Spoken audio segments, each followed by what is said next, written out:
श्री शिवाय नमस्तुभम।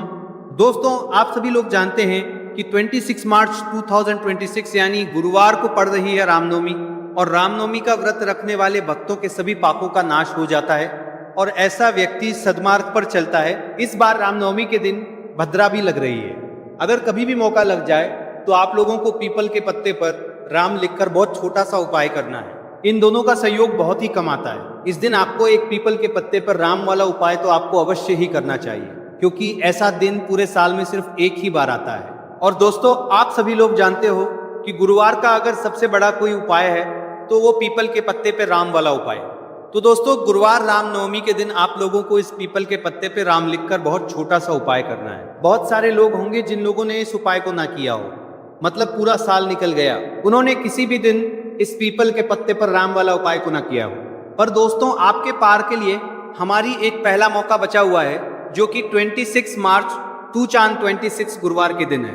इस दिन आप लोगों को इस वाले उपाय को जरूर कर लेना है। भले ही आपने पूरे भर इस उपाय को ना किया हो, पर अगर आपने इस आश्विन माह के गुरुवार के दिन अगर इस वाले उपाय को करके पान को छत के साथ लिया तो आपको इस उपाय को करने का वो फल मिलेगा जिसकी आपने कभी कल्पना भी नहीं करी होगी। इसीलिए आप लोग इस वाले उपाय को एक प्रातः के बाद जरूर कर लेना है, ताकि आप लोगों के हाथ से ये मौका ना जा सके और आपको इस उपाय को करने का फल मिल सके।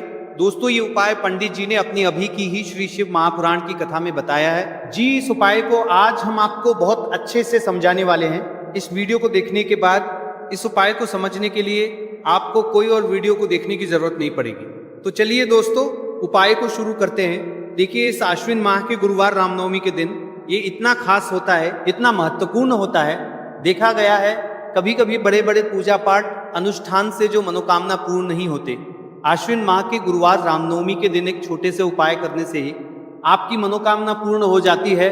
और बहुत सारे लोगों ने इस उपाय को किया भी है और उनको इस उपाय को करने का फल भी जरूर मिला है। अगर आप लोग भी इस उपाय को करना चाहते हैं, तो आप इस उपाय को करना चाहते हैं तो पहले अच्छे से समझ लेना, सुन लेना, उसके बाद करना। आपको इस उपाय का फल जरूर मिलेगा। और इस उपाय को कर लेने से आपके घर में चाहे किसी भी प्रकार की दुख और समस्या क्यों न चल रही हो, आपको उसका कारण भी नहीं पता है कि भाई ये समस्या किस कारण से चल रही है, उसका कुछ भी कारण हो सकता है। जैसे पितृदोष हो सकता है या किसी भी तरह का मंगल दोष भी हो सकता है। तो इस दिन आप लोगों को ये वाला उपाय कर लेना है। ये एक ऐसा उपाय है जिस उपाय को अगर किस विशेष दिन का जो है वो तो हमें मिलता ही मिलता है, पर हमने उस दिन पर इस उपाय को किया है तो हमें उससे भी बड़ा फल मिलता है, और फल बहुत जल्दी मिलता है, क्योंकि आप इस उपाय को बहुत ही बड़े और विशेष दिन पर कर रहे हैं। तो चलिए अब उपाय के बारे में बात करते हैं, लेकिन उससे पहले आप लोगों को ये जानना आवश्यक है कि आखिर ये उपाय किस समय करना है, किसको करना है और कैसे करना है। तो चलिए हम आगे आपको वीडियो में एक एक करके बता देते हैं। लेकिन उससे पहले अगर आप लोग हमारे चैनल पर पहली बार आए हैं या फिर मेरी आवाज आज पहली बार सुन रहे हैं, तो हमारे चैनल को सब्सक्राइब जरूर कर लेना और इस वीडियो को लाइक करके कमेंट बॉक्स में श्री शिवाय नमस्तुभय ओम नमः शिवाय जरूर टाइप कर देना। तो दोस्तों, इस पीपल के पत्ते पर राम वाला उपाय को हमें इस गुरुवार के दिन कैसे करना है, किसको करना है, किस समय करना है और कहाँ पे करना है, ये सारे सवालों के जवाब आपको इस वीडियो में मिल जाएंगे। और जो ये वीडियो देखेगा भाई, उसको पीपल के पत्ते पर राम वाला उपाय जरूर करना चाहिए, क्योंकि इस दिन पीपल के पत्ते का भी बहुत ही बड़ा और विशेष महत्व होता है। पीपल के पत्ते पर राम वाला उपाय की तो ये सोने पर सुहागा वाली बात हो जाती है, और ये एक बहुत ही बड़ा उपाय हो जाता है गुरुवार का। तो अब दोस्तों, इस पीपल के पत्ते पर राम वाला उपाय को आखिर करना किसको है, सबसे पहले हम लोग वो बात जान लेते हैं। तो देखो, घर की जो बड़ी माताएं बहनें होती है, उन माताओं बहनों में से कोई भी एक बड़ी माता बहन इस वाले उपाय को कर सकती है। और दोस्तों, अगर आप चाहे तो अपने घर में से सभी सदस्यों को भी इस उपाय को करवा सकती है। अगर किसी व्यक्ति की खुद की कोई मनोकामना है, खुद की कोई दुख और परेशानी है जो कि वो अपने लिए ही करना चाहता है, इस वाले उपाय को तो वो खुद अपने लिए भी कर सकता है। बाकी अगर कोई घर में से ऐसा है जो कि अपने पूरे घर परिवार की सुख और शांति के लिए ये वाला उपाय करना चाहता, तो भाई वो भी कर सकता है, उसमें भी कोई दिक्कत वाली बात नहीं है। कहने का मतलब ये है कि इस उपाय को हर एक सदस्य भी कर सकता है, और पूरे घर परिवार के सदस्य के लिए घर की बड़ी माताओं बहनों में से कोई एक माता बहन भी कर सकता है। माताएं बहनें अगर घर में उपस्थित ना हो या वहां ये वाला उपाय ना कर पा रही हो, तो फिर घर का कोई बड़ा सदस्य भी इस पीपल के पत्ते पर राम वाला उपाय को कर सकता है।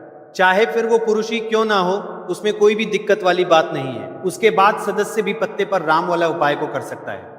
बाद में दोस्तों जो अगला प्रश्न निकल कर आता है वही आता है इस उपाय को लेकर कि आखिर इस उपाय को हमें किस समय करना है, सुबह के समय करना है कि शाम के समय करना है। तो देखो, इस वाले उपाय को आप लोग सुबह के समय भी कर सकते हो और शाम के समय प्रदोष काल में भी कर सकते हो। अब अगर आप पूछो कि भाई साहब सबसे उत्तम समय कौन रहेगा इस पीपल के पत्ते पर राम वाला उपाय को करने का, तो हम आपसे बस यही कहेंगे कि इस उपाय को आप सुबह के समय करेंगे तो ज्यादा बेहतर होगा।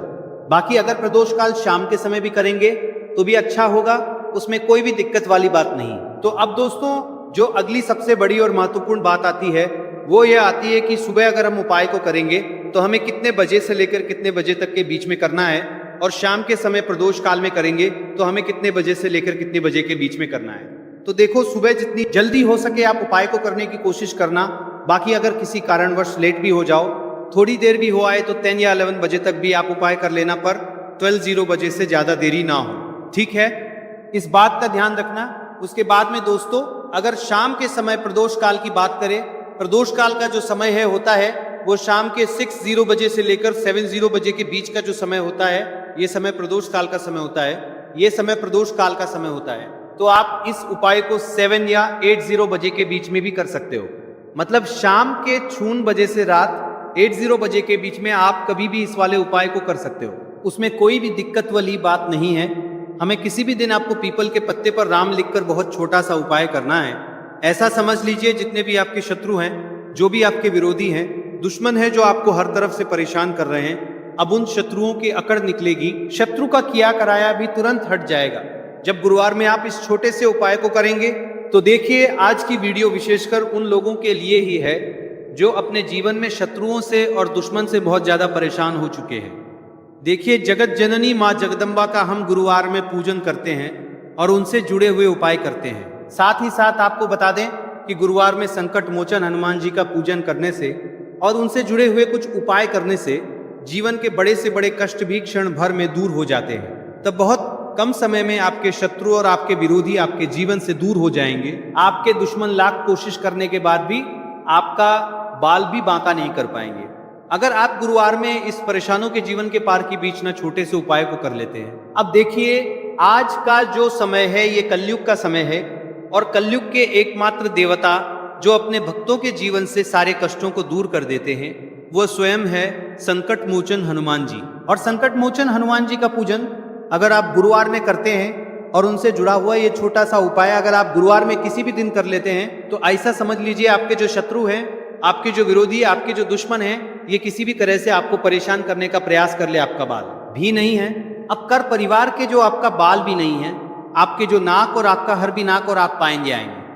दूसरी चीज, अगर आपके शत्रु ने आपके ऊपर कोई भी तंत्र मंत्र करवा रखा है, कोई भी जादू टोना, कोई भी ब्लैक मैजिक आपके ऊपर करवा दिया है या करवाने का प्रयास कर रहे हैं, ऐसा समझ लीजिए वो किया कराया आप तक पहुंचेगा ही नहीं। और अगर आप तक पहुंचेगा, आपके बात करते गया है, कोई भी ब्लैक मैजिक तुरंत हट जाएगा जब आप इस छोटे से उपाय को गुरुवार में करेंगे।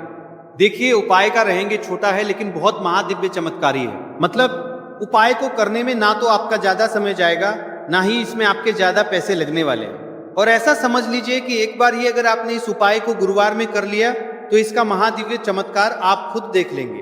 तो गुरुवार के जो 9 दिन होते हैं ये बहुत ही सिद्ध दिन होते हैं। मतलब गुरुवार के दिनों में 9 माता रानी हमारे घरों में आती हैं, अपने भक्तों के जीवन से कष्टों को दूर करती है। साथ ही साथ आपको बता दें कि गुरुवार के टाइम पर जब भी आप संकट मोचन हनुमान जी के उपाय करते हैं तो माँ दुर्गा की आपको असीम और विशेष कृपा मिलती है। माँ दुर्गा आपसे बहुत जल्दी प्रसन्न होती है और आपके सारे संकटों को वह दूर कर देती है। तो पीपल के पत्ते में और पीपल के पेड़ में होता है। देवी देवताओं का वास पीपल के पेड़ में श्री हरि विष्णु साक्षात माँ लक्ष्मी वास करती हैं। पीपल के देव में हमारे पितरों का वास होता है। पीपल का जो पेड़ होता है इसका पूजन करने से शनिदेव की कृपा, उनका आशीर्वाद मिलता है। और पीपल का पत्ता जो है इसका उपाय गुरुवार में करने से व्यक्ति के जीवन से बड़े संकट और कष्ट दूर हो जाते हैं, जिसमें कि शत्रु और आपके दुश्मन जो है ये पूरी तरह परास्त हो जाएंगे, चारों खाने चित्त हो जाएंगे और कभी भी आपका कुछ नहीं बिगाड़ पाएंगे। अगर ये उपाय आप करते हैं तो देखिए, ये उपाय स्त्रियां भी कर सकती हैं, पुरुष भी कर सकते हैं। किसी भी दिन आप करते हैं इस उपाय को कर सकते हैं, ठीक है ना। इसमें दिन आपको नहीं देखना है कि किस दिन करें, जिस दिन आप चाहा उस दिन इस उपाय को आप कर सकते हैं। तो गुरुवार के दिन आपको पीपल का पत्ता तोड़ना नहीं है, उससे एक दिन पहले ही तोड़कर आप पीपल का पत्ता ले आए, या गिरा हुआ जो पत्ता होता है पीपल का वो आप ले ले, ठीक है ना। बस इस चीज का आपको ध्यान रखना है कि सोमवारी के दिन पीपल के पेड़ से कोई भी पत्ता हम नहीं तोड़ते, इस चीज का आपको विशेष ध्यान रखना है। तो आपको लेना है पीपल का एक पत्ता और शुद्ध जल से उसे साफ कर लेंगे पहले, जिससे कि धूल मिट्टी अगर पीपल के पेड़ देने वहां और पीपल के पेड़ पर पत्ते पर हो तो वो हट जाए। फिर गंगाजल का थोड़ा सा छिड़काव यानी थोड़ी सी छींटे आपको इस पीपल के पत्ते पर मारनी है, और इस पीपल के पत्ते को फिर कपड़े से पोंछकर आपको साफ कर लेना है।